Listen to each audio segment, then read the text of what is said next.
Hvaljen Isus i Marija. Danas ću pričati o jednoj kratkoj temi, a zove se licemjerstvo ili dvoličnost nas koji ne možemo shvatiti da u svijetu u kojem živimo, gdje možemo kupiti sve, ali ponos nas opet vodi ponos u propast.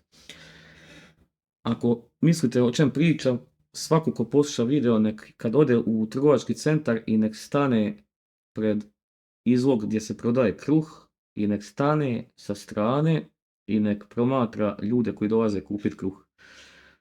Pitam se da li i što ćete primijetiti prilikom gledanja ljudi koji dolaze uzeti kruh.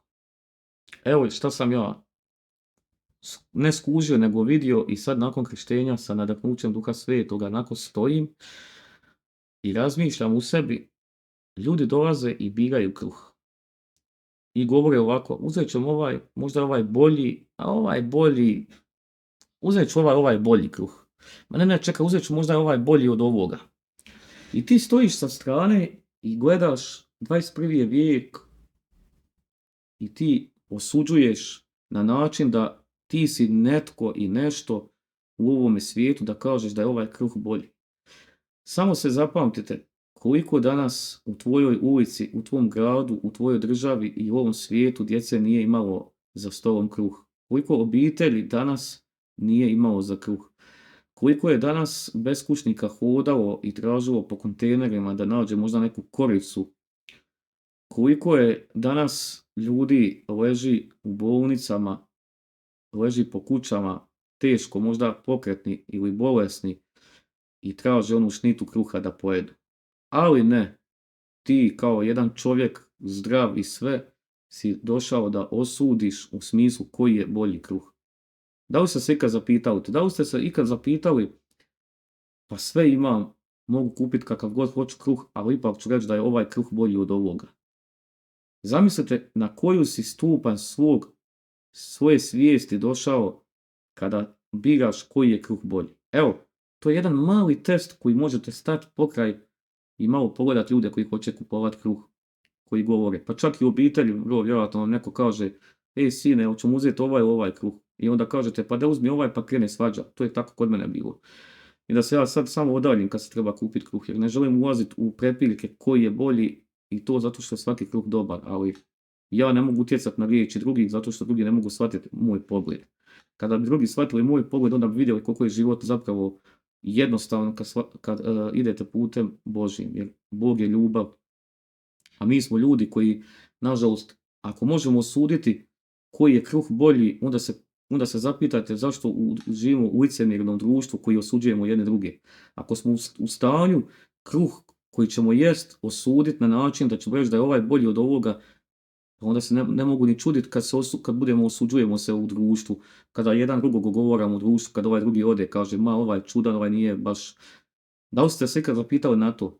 Jer kad ono dođe, stavi vam se jelo da jedete, pa osudite to jelo, kažete, a znaš, mogo je biti malo bolje jelo, ovo je malo nije posoljeno više, trebalo je ovako, trebalo onako. Alo ljudi, šta mislite koliko danas obitelji je gladno? Primjer, pred Božić idem u Zagreb i idem ulicom i ima mnogo beskućnika i stoji jedna žena, pa tako nekih 65-70 godina ima, prodaje ruže i znači evo sad to je toliko meni, znači ja prolazim, ona dere se, urliče, govori kupite, kaže ružu da može žena stara jesti, kupite, zamislite. Jer se možete zamisliti da vam stara majka ili stari roditelj stoji na pola ulice u ćošku tamo negdje nekog Zagreba ili vašeg grada i prodaje onu ružu da bi kupila sebi možda komad kruha, koji vi naravno osuđujete. Jer vidi, pa vi možete kupiti šta god hoćete. Ali kad izađete malo iz svoje komfort zone i vidite kako ljudi žive, znači ja prolazim i doslovno u meni Duh Sveti progovara, kaže daj joj novce. I ja fino odem i promijenim. Jer znate da mi je u jednom trenutku bilo krivo što nisam odmah dao 50 eura, a otišao sam, promijenio i dao sam je 20 eura. I rekao sam, nek vas dragi Bog blagoslovi. Žena je okrenula i rekla, tko ste vi, evo uzmite ružu. Ja nisam malo, ja sam rekao, nek vas dragi Bog blagoslovi, okrenuo sam se i otišao sam. Ona je nešto tamo govorila, ali ja nisam htio ulaziti u razgovor, ja sam njoj dao. Ljudi moji, kad god prođete prokraj beskućnika, koliko god da izvadite iz džepa, ako slučajno su u džep našlo 20 eura, a kažete, joj, trebao sam mu dati manje, onoliko koliko ste uspjeli izvući, toliko mu dajte. To je od vašeg srca i to vi pomažete. Nemojte biti morao sam mu dati ovoliko. I opet vam govorim, vi ste danas jeli, vi ste danas ručali, vi ste doručkovali i vi ćete večerat. A neki ljudi nisu u stanju to. Neki ljudi danas nemaju ni komad kruha da jedu. A onda će neko reći, pa tko im je kao kriv? Znači opet idemo osuđivati. Kad možemo kruh osuditi u trgovini, pa ni čudo što osuđujemo naše ovo društvo. Ni čudo što smo se okrenuli potpuno suprotnim vrijednostima ovog svijeta. Potpuno. Ni čudo kad uspijemo tako osuđivati na takav način. Evo, jedna kratka riječ, ajmo reći, pričica kako čovjek danas uspije osuditi u trgovini kad ode kupiti jelo ili kad ode kupiti kruh i on osudi to, dođe kući i kaže, jao mene prijatelj ogovara, jao mene prijatelj. Zapitajte se, ako vas ikad neko ogovara u životu, da li ste vi ikad kao osobno i ja ikad u jednom trenutku nekog osudila? Pa vrlo vjerojatno jesmo kroz život osudili. Ali što je najgore kad kreneš osuđivati jelo, a onda se pitaš zašto nam društvo skrenulo na posve užasan način. Moram reći doslovno užasan način.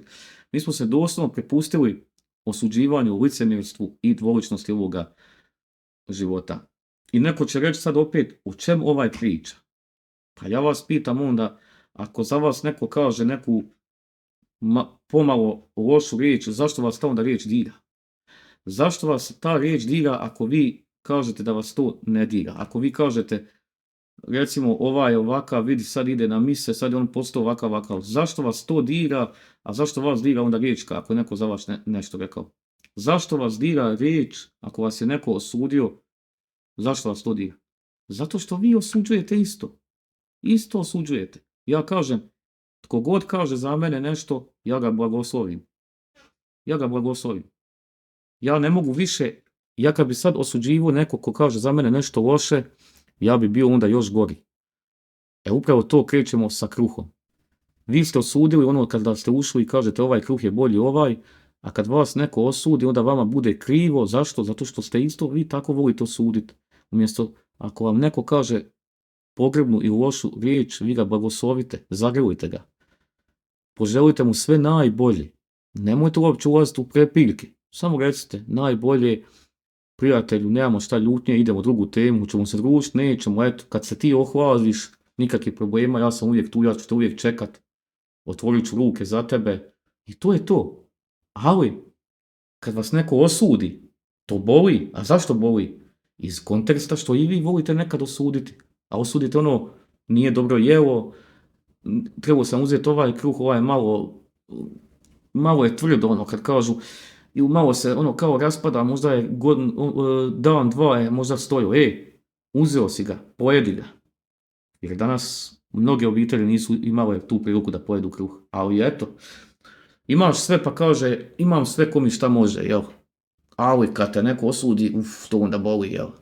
A ne pitaš se kad ti osudiš nekog.